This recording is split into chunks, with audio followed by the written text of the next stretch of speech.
Bonjour et bienvenue sur Les Anges en parlent. Aujourd'hui, j'ai invité Claude Mann et nous allons avec lui parler de Dieu.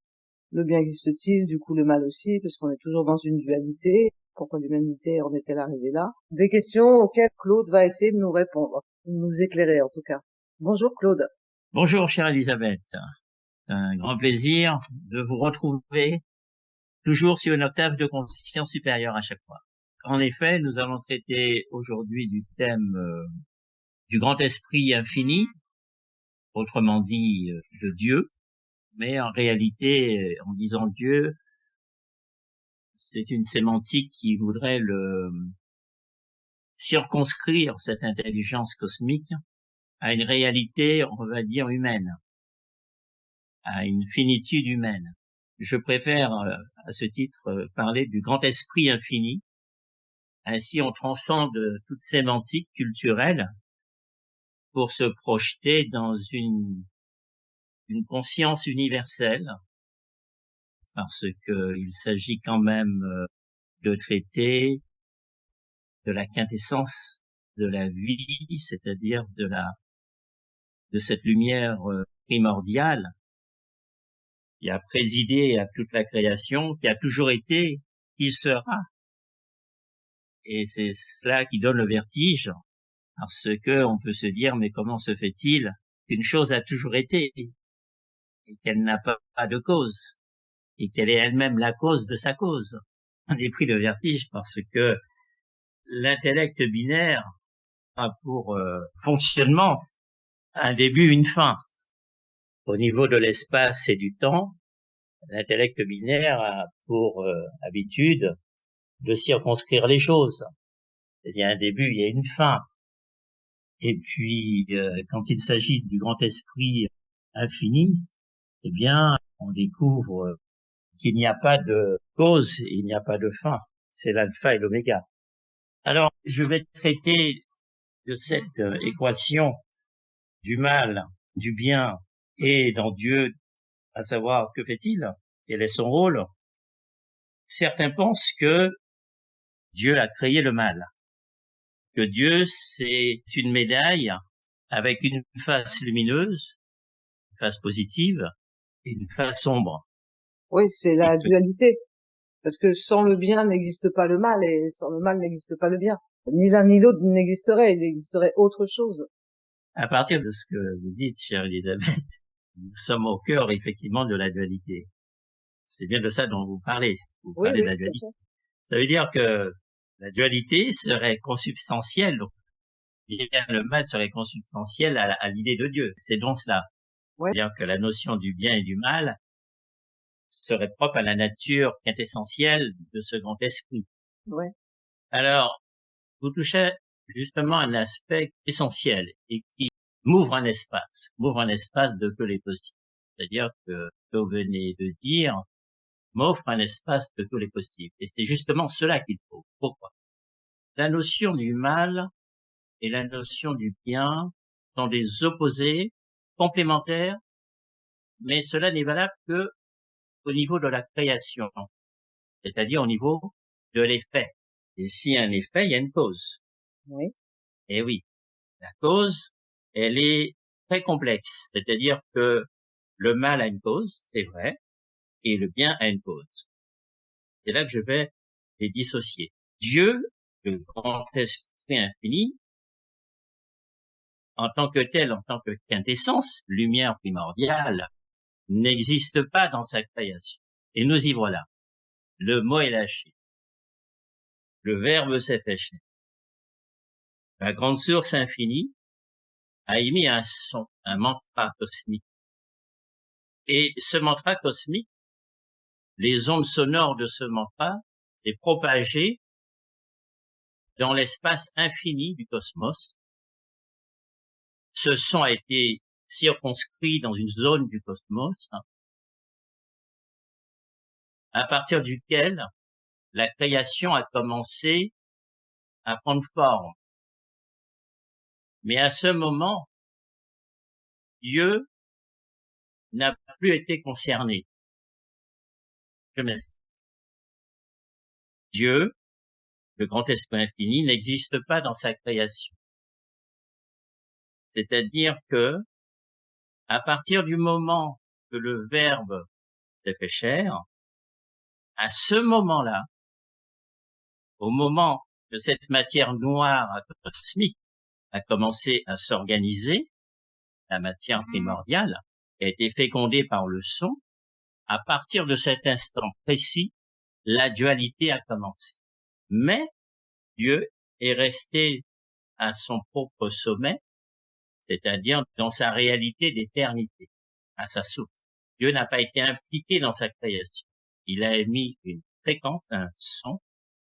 C'est ce son qui s'est chargé du magnétisme et de la puissance du feu de l'esprit créateur, a organisé la matière, et dès lors que la matière a commencé à s'organiser, il y avait en germe la dualité. C'est-à-dire, au début, la création était parfaite. Mais les créatures qui sont nées de cette création n'avaient pas la conscience, et encore bien moins l'autoconscience. C'étaient des enfants qui n'étaient pas dotés du mental, donc ils n'étaient pas dotés de l'intellect, donc ils n'étaient pas conscients. C'était de jeunes créatures vierges, innocentes, non dotées de la pensée. Puis, avec le passage du temps, des milliards et des trilliards de milliards d'années sont passées, et la créature a été dotée de la pensée, du mental, de l'intellect.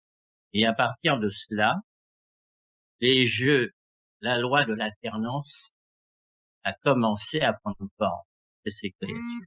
C'est-à-dire que ce qui était à l'état latent en termes de dualité ne pouvait pas prendre forme tant que les individus n'étaient pas dotés du mental. Dès lors qu'ils ont été dotés du mental, cette potentialité de dualité a commencé à prendre forme, c'est-à-dire les individus ont commencé à s'individualiser, à prendre leur autonomie par rapport à cette conscience originelle, primordiale, dont ils sont les créatures. Et la créature a commencé à s'autonomiser par rapport à son créateur. Oui. Et à ce moment-là est arrivé ce qui est arrivé, c'est-à-dire la tentation de se prendre aussi pour un créateur. C'est ce qui est arrivé. C'est-à-dire qu'à un moment, une créature a décidé de se rebeller. Et il estimait qu'il avait toutes les compétences pour gérer cette création aux dimensions insondables, cette matière diamant, cette matière qui pétillait, cette matière attractive, cette matière dans ses multiples formes sensuelles, la créature hypnotisée, émerveillée par cette merveille de création, s'est dit, pourquoi je n'aurais pas les compétences pour gérer moi, la créature la plus belle, la plus intelligente, une des créatures primordiales. Et là, nous sommes dans la Genèse, dans l'idée de l'archange déchu. Est-ce qu'on peut raccrocher tout ça au jardin d'Éden, à la découverte de la pomme où la femme aurait entraîné le monde dans sa chute? Ou est-ce qu'on pourrait dire qu'à ce moment-là, la pomme serait le fruit de la connaissance et ayant la connaissance, tout est arrivé? C'est une option. Tiens, Elisabeth, vous venez de faire la synthèse. On pourrait même clôturer l'émission parce qu'en fait, vous avez tout dit, en fait. Ah oui, non, mais vous avez tout dit. Vous avez synthétisé en quelques mots tout le narratif de l'objet de l'émission d'aujourd'hui. Et c'est vrai.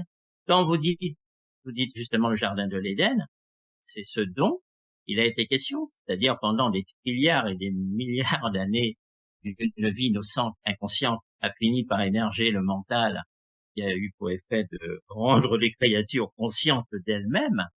Et quand vous parlez de la pomme, il s'agit justement du développement du mental, lequel a donné aux créatures des compétences, c'est-à-dire d'objectivation, d'autonomisation, car la connaissance rend libre, mais rend libre pour des jeunes créatures. Du coup, ça a développé aussi des émotions. Ça a dû développer le désir de pouvoir, le désir d'avoir, le désir de maîtriser, de contrôler. C'est pour ça qu'on arrive là où on en est aujourd'hui. Enfin, là, vraiment, le raccourci vient de faire un pas de géant. Le désir sensuel, Aussi, le désir émotionnel, bien évidemment. parce que la création est sensuelle. Quand on regarde le ciel, on est dans une création sensuelle, de beauté. C'est une peinture, une œuvre d'art. Donc, qui dit art, dit sensualité, dit émotion, automatiquement. C'est très intéressant ce que vous venez de dire, parce que grâce à ce que vous venez de dire, nous avons là un prisme féminin, une perception féminine, qui est très, très, très intéressant et qui me donne beaucoup d'informations par rapport à ce narratif. Du coup, cette découverte a fait germer la dualité. Cette découverte a fait germer la dualité, le bien et le mal. Quel est le sens de cette dualité? Parce que ce qu'on voit, c'est que finalement, depuis que l'humanité existe, il y a des conflits, des guerres, des atrocités, des tas de choses qui sont commises. Pourquoi on en arrive là, alors que le monde originel devait être pur? Encore une fois, mettez l'accent au cœur du dispositif. Mettez l'accent sur l'idée du pourquoi. C'est cette éternelle question. Pourquoi il y a-t-il eu le mal? Eh bien, parce que à partir du moment qu'il y a eu création, donc dissociation de la lumière primordiale du grand esprit infini qu'on appelle Dieu, dès lors qu'il y a eu cette délimitation, il y a eu en germe dualité qui a pris forme au fur et à mesure que les individus accédaient à la connaissance, c'est-à-dire au mental, la pomme, dans Genèse, et qu'ils s'éloignaient du jardin d'Éden, comme vous le dites, c'est-à-dire l'innocence. Le grand esprit infini avait un projet sous ces créatures, c'est que ces créatures deviennent autoconscientes et puissent choisir le bien en toute connaissance de. Je fais une parenthèse pour vous dire la chose suivante. Chère Elisabeth, je vous pose la question. Quel mérite aurions-nous de choisir le bien, le beau, le vrai, la justice, l'équité, l'intelligence, si nous n'avions pas le choix? C'est-à-dire si nous étions assujettis à ce déterminisme-là du bien. Quel mérite aurions-nous? Si le mal ne contenait pas autant d'attrait, on n'aurait pas de mérite. Nous n'aurions pas de mérite puisque nous serions dans un assujettissement. Oui, Et c'était contradictoire avec le fait d'être doté du mental et de l'intellect. bien sûr. Donc, à partir du moment que nous avons été dotés de l'intellect et du mental, nous avions pour vocation, nous avions, nous autres, les créatures dotées du mental et de l'intellect, pour vocation de choisir le bien en donnant notre consentement éclairé ou de choisir le mal en donnant notre consentement non éclairé. Parce que voilà ce qui s'est passé. Nous arrivons au sujet connexe. À partir du moment que nous avions le mental, nous sommes tombés sous le coup du libre arbitre. Oui, bien sûr, le choix. Vous savez que c'est la fonction qui crée l'organe. Hein. Dès lors qu'on avait le mental, nous sommes tombés sous le coup de la loi de l'action et de la réaction, c'est-à-dire la loi du karma, c'est-à-dire faut qu'il y ait karma, action et action, il faut qu'il y ait choix. Et pour qu'il y ait choix, il faut qu'il y ait le mental. Il faut qu'il y ait le mental, il faut qu'il y ait une intelligence divine qui donne cette compétence. Et à partir de ce moment-là, nous sommes entrés dans la roue du destin, de la dualité et des cycles et du passage du temps. Et c'est parti pour un tour. La grande aventure a commencé et il s'avère que la dualité donc a été instaurée sur la planète Terre, sur laquelle nous sommes, la planète école, qui est une planète spécifique. C'est-à-dire que, effectivement, c'est la seule planète où les individus ne sont pas assujettis au déterminisme comme le sont les autres créatures qui sont sur les autres planètes, dans les autres galaxies, dans les autres univers, dans les super-univers, où ils sont assujettis au déterminisme et en dépit de leur évolution, de leur développement spirituel et technologique, ça ne fait pas d'eux des candidats à l'examen de passage pour accéder à la superconscience et pour accéder aux très hautes fonctions du gouvernement de l'univers. Je vais pas relever le fait que vous disiez avec une telle assurance que il y a d'autres habitants sur d'autres planètes, etc. C'est un autre sujet intéressant dont on pourra débattre un autre jour. Mais pourquoi Dieu accepte que, par exemple, des enfants naissent difformes? On parlait de loi du karma. Est-ce que Dieu décide de ça? Décide que certains enfants vont naître dans des conditions terribles? Parce que là, on est encore dans l'innocence. Ils sont pas dans la dualité, là. Alors, tout le propos inclut l'idée que nous ne sommes pas seuls dans l'univers. C'est-à-dire que il est intéressant d'avoir un modèle étalon à partir duquel on peut faire des comparaisons, Oui, c'est-à-dire un modèle source. Et le groupe témoin, en quelque sorte, c'est l'ensemble des planètes et des galaxies des univers où se trouvent des créatures très évoluées, mais qui n'ont pas le libre arbitre et sont assujetties au déterminisme. Donc ce groupe source, ce modèle étalon est très important parce que c'est à partir de ce modèle-là que l'on peut comprendre notre situation, notre réalité et toutes les prérogatives qui nous donnent cette spécificité très particulière parce que nous sommes les seuls à être dotés du libre arbitre dans ce vaste univers par rapport à tous les autres qui sont bien plus évolués que nous. Et ça, c'est une donnée très importante pour que l'humanité cesse de se déprécier et qu'elle cesse de penser qu'elle est dans l'échelle de l'évolution inférieure à toutes les autres créatures. d'accord. C'est l'inverse. Nous sommes bien plus évolués que toutes ces créatures galactiques, étant galactiques nous-mêmes, parce que nous avons des compétences, nous avons des prérogatives que ces créatures-là n'ont pas. Vous voyez pourquoi j'ai parlé des autres mondes habités. C'était Ouais. important pour revenir à soi et prendre conscience comme on est favorisé, en dépit des apparences, en dépit du cauchemar, en dépit de la dure condition humaine. Ça permet de mettre en relief et en lumière le fait que nous sommes dotés des potentialités infinies qui nous permettraient largement, en moins d'un an, de créer un paradis sur Terre. Ça, c'était très important. On ne puisse circonscrire le propos à la simple sphère terrestre, de limiter en tout cas la pensée de Dieu à la sphère terrestre. C'est pour ça que j'ai parlé des autres créatures qui occupent la voûte céleste, voilà, et qui nous observent. D'accord, mais alors en général, quand on parle des autres créatures hors terrestres, on dit souvent qu'elles ont une technologie plus avancée, que nous on est à la traîne, et ça vient en contradiction avec ce que vous dites. Oui, justement, c'est ce que je dis. C'est-à-dire qu'ils ont une évolution supérieure à nous au niveau du mental Technologiquement? et technologiquement, bien évidemment, mais nous sommes supérieurs à eux en termes d'individuation. D'accord. Eux, ils sont rattachés à la source de l'amour et du bien, donc ils ne sont pas dans la dualité. Ouais, ils sont pas mis à l'épreuve parce que d'une certaine manière, du coup, ça veut dire que nous sommes mis à l'épreuve. Ils ne sont pas mis à l'épreuve et ça veut dire que nous sommes mis à l'épreuve. Et effectivement, tout à fait. Nous sommes mis à l'épreuve. Alors justement, pourquoi tant de drame?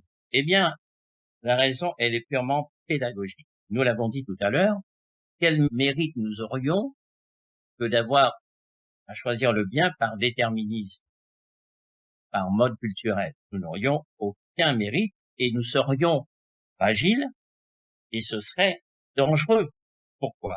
Parce que nous n'aurions pas utilisé notre faculté du libre arbitre et nous serions dans un consentement finalement non éclairé par défaut, quand bien même ce serait pour le bien. Et dans l'organisation de l'administration cosmique, les choses ne se passent pas comme ça. C'est-à-dire, nous sommes dans une grande université d'apprentissage et toutes les créatures qui se trouvent dans le cosmos, nous sommes tous des étudiants. Et il y a une méthodologie, il y a une façon d'apprendre. Et pour la Terre, c'est une planète bien spécifique où la dualité est l'ADN de notre planète à la différence des autres, où la loi du karma est manifeste, la loi du karma, la loi du déterminisme, la loi du libre arbitre. Et le but, c'est de pouvoir choisir le bien après avoir choisi le mal et d'en avoir subi les conséquences par le principe de la loi de cause à effet. Et à un moment de son involution, de son étant du côté de la force involutive, la force négative, non, de se dire, ben, je décide de changer de ligne temporelle et de m'inscrire pour une évolution, pour une autre expérience, celle du courant positif. mais cette fois-ci en toute connaissance de cause. Pour D'accord. dire les choses plus synthétiquement, après avoir connu les guerres, les massacres, d'avoir massacré et de s'être fait massacrer soi-même, l'individu décide, l'âme décide à un moment de mettre un terme à cette spirale de destruction, d'être détruit et de détruire, et de se brancher sur le courant, la spirale évolutive, et il le fait en toute connaissance de cause, il le fait par son consentement éclairé, ce qui lui donne une grande valeur ajoutée et qui lui donne une puissance qu'il n'aurait jamais pu acquérir s'il était né et qu'il avait été assujetti au bien, il serait là sans aucune conscience, sans même l'avoir voulu, et ça ferait de lui un être fragile. Vous savez, souvent, vous avez certaines sociétés de sécurité qui vont chercher des repris de justice, du grand banditisme. Oui. Pourquoi? Parce que ce sont des personnes qui ont décidé de se réformer, Et qui ont un de faire, savoir-faire. et qui ont un savoir-faire, une expertise, absolument. Ouais. Et cette expertise, vous ne pouvez pas l'avoir si vous n'êtes pas passé par la dure école du mal. Oui, je comprends. Ce n'est pas possible. Moi, je Vous connais disiez des tout gens. à l'heure qu'en un an, on pouvait tout changer. Oui, bien sûr. De quelle manière on pourrait tout changer en un an? Il suffirait de se conformer aux lois de la nature, tout simplement. Que tous les humains, ce serait un choix humanitaire de tous les humains, C'est très simple, pas seulement effectivement, une poignée de personnes. c'est ça. Avec les satellites, envoyer des émissions adaptées à toutes les langues, de tous les écrans de télévision, avec une pédagogie spécifique pour faire prendre conscience à l'humanité qu'il y a des lois cosmiques, il y a une mécanique céleste qui est gérée par une intelligence transcendantale et qu'il suffit de se syntoniser avec cette intelligence, c'est-à-dire de se conformer aux lois de la nature, de l'harmonie, tout simplement. Tout simplement. C'est le premier président des États-Unis, George Washington, qui avait compris cela. Vous savez, ces grands hommes de l'époque, hein, bien sûr, c'était de grandes femmes, grands hommes, c'était des initiés. C'était une époque. Hein. C'est sûr qu'on a bien changé d'époque. Oui, c'est ça. On a changé de ligne temporelle, on a tout changé. Et rappelez-vous, la loi qui dit dualité dit loi de cause à effet, dit loi cosmique du boomerang. Oui, du karma. Ce que les hindous, justement, appellent le karma. Voilà. Que nous, en Occident, on appelle le boomerang. Le dicton populaire disait, ce qu'on plante, c'est ce qu'on récolte. Qui sème Ouais, le vent, récolte la tempête, etc. ouais. C'est parce que l'humanité ignore la loi d'action et réaction qu'elle commet, qu'elle a un comportement de délinquant, finalement. Ce sont des comportements de délinquants collectifs. C'est-à-dire l'égoïsme, le manque de solidarité, la lâcheté, l'obscurantisme de l'ignorance. Ce sont des comportements d'une humanité déficiente. Voilà ce que George Washington disait, qui était le premier président des États-Unis, 1732-1799. En quelques mots, il a synthétisé le problème de l'humanité.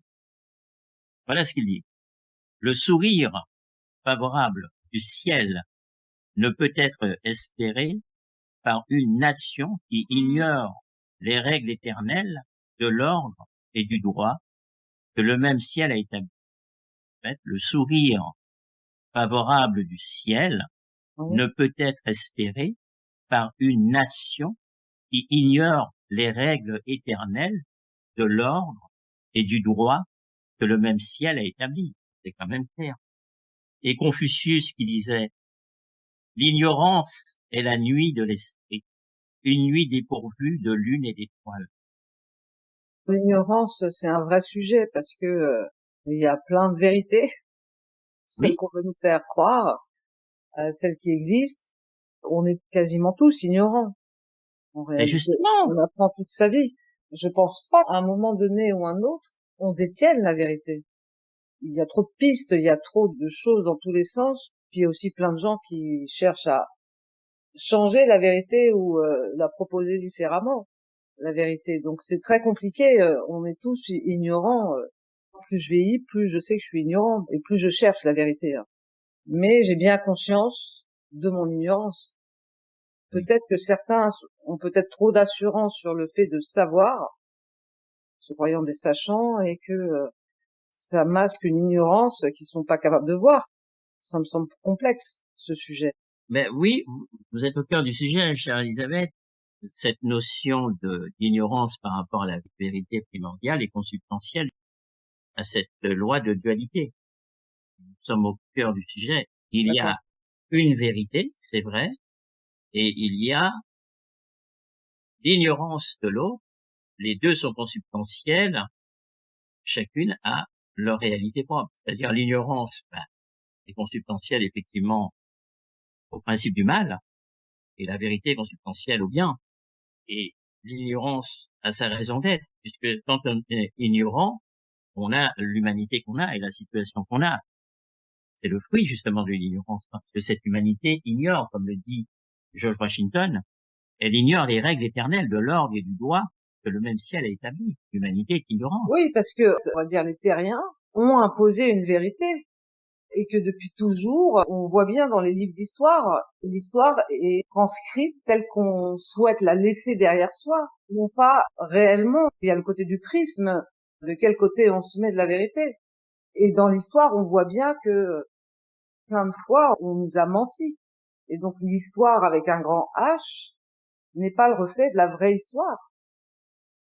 Oui, C'est difficile de ne pas être ignorant, oui, oui, tout à fait. parce que là, vous parlez des lois cosmiques, mais il y a aussi ce qui régit les lois terriennes. Elles viennent en contradiction, je pense, souvent avec les lois cosmiques ou du grand esprit infini. Oui, De la même façon, on dit que Dieu est un homme, en tout cas, qu'il a fait l'homme à son image. Donc, on laisse entendre que Dieu serait un homme. Et vous parlez de grand esprit oui, infini. Un esprit, c'est pas un homme, enfin, c'est ce qu'il y a dans l'homme. Est-ce que Dieu est un homme? Et pourquoi, puisqu'on dit aussi la source, pourquoi Dieu serait pas une femme? Pourquoi Dieu a dit, avec l'histoire de la pomme, que la femme enfanterait dans la douleur?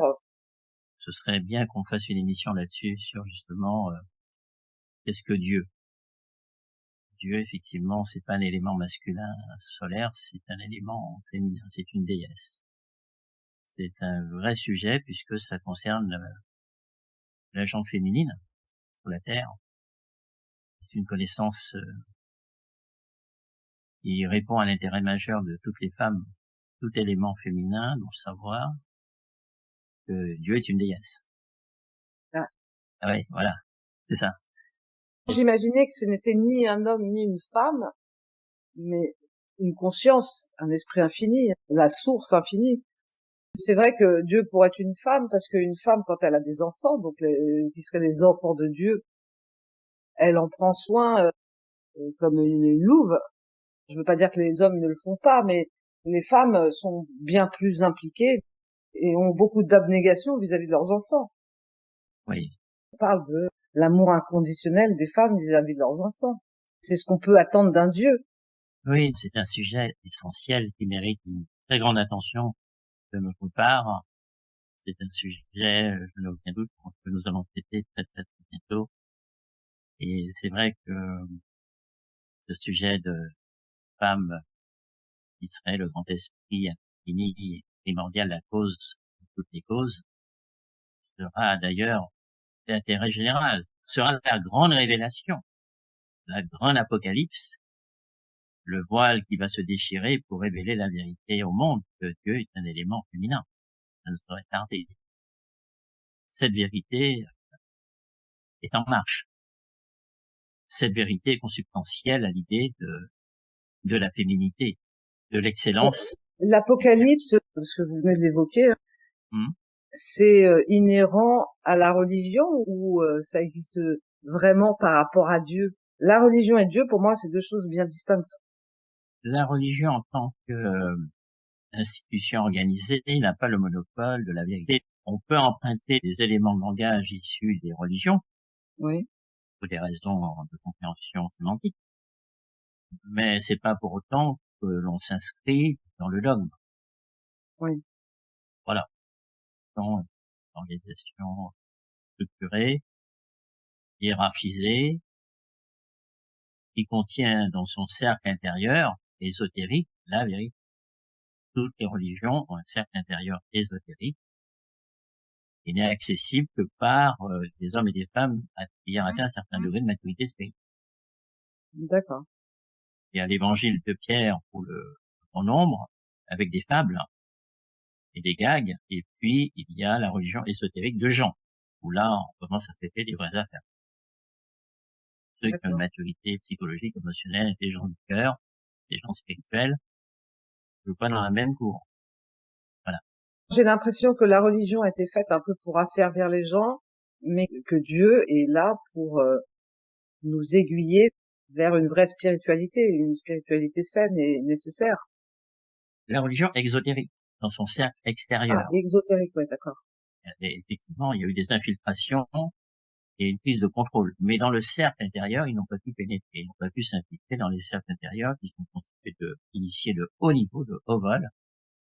Et il y a des gardiens du seuil qui ne permettent pas cette violation du Saint des Saints. D'accord. Donc, au cœur ésotérique de toutes les religions, il y a la vérité. Vous m'amenez tout naturellement à citer Alphonse Berger. Nous sommes en 1926 et regardez ce qu'il dit. Ça répond aussi à la question que vous m'aviez posée tout à l'heure, pourquoi le mal, le karma, les enfants, etc. Étions sur cette ligne directrice de pourquoi le mal, pourquoi tant de souffrance. Et voilà ce que dit justement Alphonse Berger.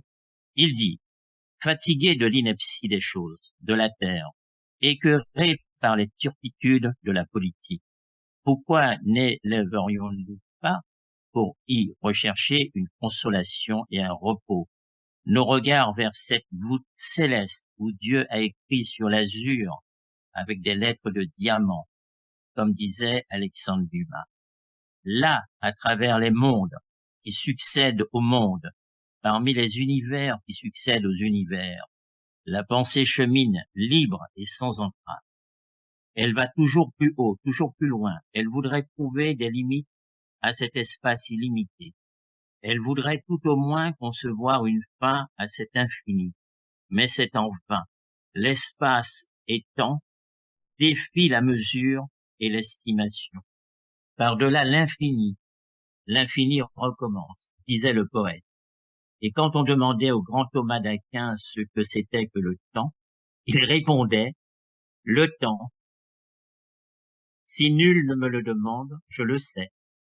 Mais s'il me faut l'expliquer à quelqu'un, je ne le sais plus. C'est extraordinaire. Et j'ajoute, Dieu, c'est le symbole d'un centre, d'un sommet, d'un soleil sans éclipse. Henri Marx, dans l'idée libre, décembre 1924, répondant à cette question, qu'est-ce que l'âme? Donne à l'âme une origine divine et tente lui aussi d'expliquer le Dieu qui la gouverne. Devant l'impossibilité de pouvoir le faire, il trouve cette merveilleuse définition et il dit, Dieu, c'est le symbole d'un centre, d'un sommet, d'un soleil sans éclipse. Comme Pascal, je crois pour définir l'infini, disait, l'infini c'est un cercle dont la circonférence est partout et le centre nulle part. Ainsi, Henri Marx, ne pouvant se représenter ni définir l'indéfinissable, que trouve-t-il comme sujet tangible pour se représenter Dieu? Soleil. Voici, il dit, je crois que l'âme est un don de Dieu, une animation naturelle qui est fièvre en toute chair des hommes. Toute naissance est pourvue de ce dépôt de Dieu, de ce fluide vital. Par quoi se réalise éternellement l'admiration, symbole des grands initiés. Dieu s'est fait homme. Dieu ne cesse pas de se faire homme. Malheureusement, il s'éteint en ceux qui n'alimentent pas d'huile sainte cette lumière intime. Je crois que l'esprit est un sens que l'homme acquiert dans sa recherche de la connaissance. Ici encore, la fonction fait l'organe. Certaines expériences récentes qui montrent les propriétés de notre corps au-delà de ces cinq sens accréditent ma définition. L'âme est d'espèce divine, l'esprit est humain. Quand je dis Dieu, je n'entends pas nommer le maître religieux, mais l'entité que le mot crée, le symbole d'un sommet, d'un soleil, sans éclipse, un peu d'absolu devant notre monde relatif, un besoin humain.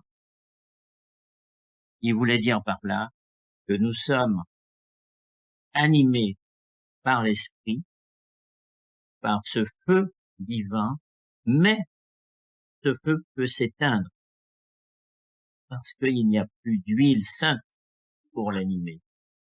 Et à partir du moment qu'il n'y a plus d'huile sainte pour l'animer, eh bien, donc il n'y a plus de tension pour animer cette flamme, eh bien, à ce moment-là, l'individu est attrapé par le mal, par l'obscurité. Et vous voyez, ces grands auteurs qui définissent Dieu, l'infini, qui parlent d'un cercle, la circonférence est partout et le centre nulle part. Vous voyez bien qu'on n'est plus dans les dogmes, nous sommes Oui, dans bien la sûr. métaphysique, hein, on est dans la métaphysique de Dieu. Et pourtant, il y a eu le mal avec ces guerres et ces générateurs de guerre. Tout ça répond à la dualité. Oui, il Il y faut a choisir son camp. en toute connaissance de cause, c'est-à-dire on ne peut faire un choix éclairé que fort de l'expérience. Dieu n'a pas voulu des créatures inconscientes. Il avait un projet que ces créatures deviennent autoconscientes et soient autonomes par rapport à lui, c'est-à-dire soient à même de comprendre ses lois, de s'y conformer et de les répandre, de les mettre en place, de les mettre en marche, de les mettre en pratique. Et est-ce qu'on aurait la liste de ces lois? C'est la loi de la réincarnation, c'est la loi de cause et d'effet, Oui, c'est la loi que tout est vibration dans l'univers, tout est vibration, tout est information. oui, Ce sont des lois très simples, les lois de l'interconnexion, de l'interdépendance, c'est-à-dire le fait que nous sommes tous liés, interconnectés entre nous tous, et que quand un d'entre nous s'élève, il élève tout l'ensemble avec lui. Quand il y en a un qui tombe et qui faillit, c'est l'ensemble de l'humanité qui subit des chocs systémiques de cet effondrement. C'est l'idée que chacun doit agir pour le bien commun. Ça passe par le partage équitable des richesses, la prospérité pour tous, une alimentation qui respecte les lois du vivant et non pas une alimentation issue de la mort de notre créature, puisque la vie est une, indivisible, une et indivisible et multiple dans ses formes. Donc, on ne peut pas porter préjudice impunément à d'autres créatures au motif qu'on a faim. C'est pas très sérieux. Il y a assez de nourriture comme ça sur Terre qui s'offre à l'humanité sans qu'elle n'ait besoin de commettre des actes effroyables envers les créatures innocentes qui n'ont pas le libre arbitre ni le mental. Donc c'est oui. grave.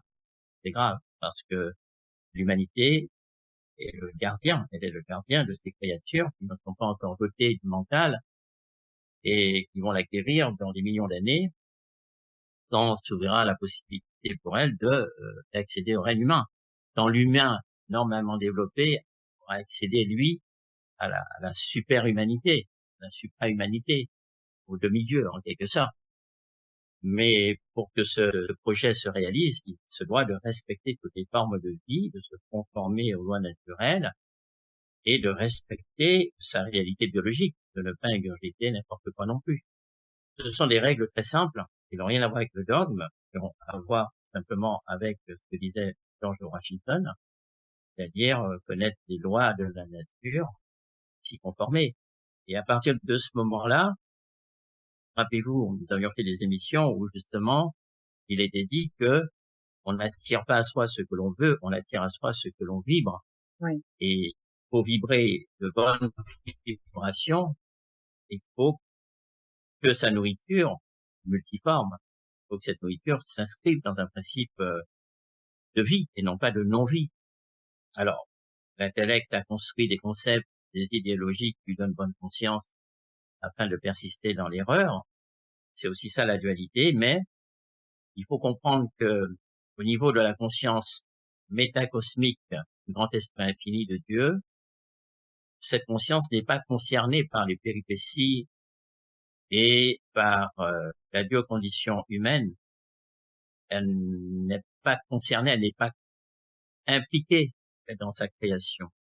C'est ce Ça fait dire que Dieu n'existe pas dans sa création, mais ce qui existe dans sa création, ce sont ses lois immuables qui sont actives dans sa création, mais lui, en tant que cette grande conscience cosmique, hein, elle se tient au-delà de l'espace et du temps, alors que la création est assujettie au temps et à l'espace, au cycle Oui. cosmique, passage du temps.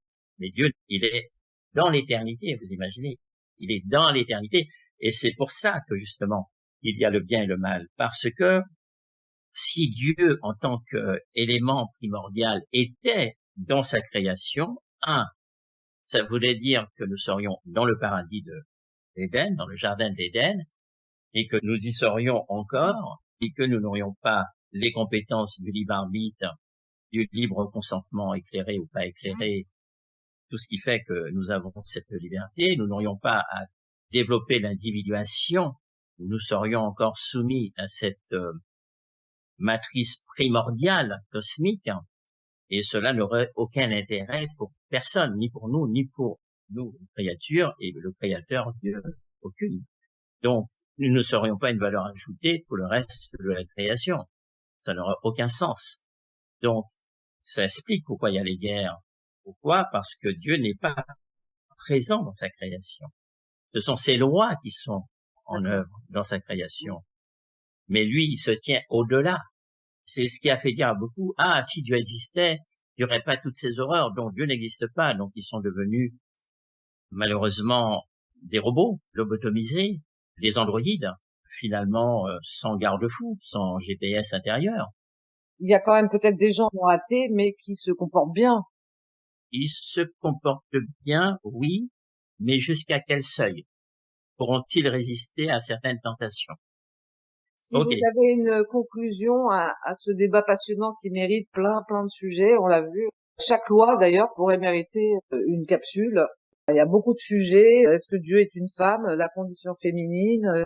Il y a plein de sujets qu'on pourrait aborder. Je vous laisse faire la conclusion de cette vidéo. Il est nécessaire de se réveiller, de sortir du sommeil de la pensée médiatisée, de la pensée imposée, de sortir de la narcose collective. Voilà le travail humain dans chaque incarnation. C'est une belle conclusion. Donc chacun doit faire des efforts pour éclairer un peu ce monde. Oui, c'est un travail individuel au bénéfice du collectif. Bien évidemment, on a une part de responsabilité importante et on ne peut plus vivre d'une façon dissociée des autres.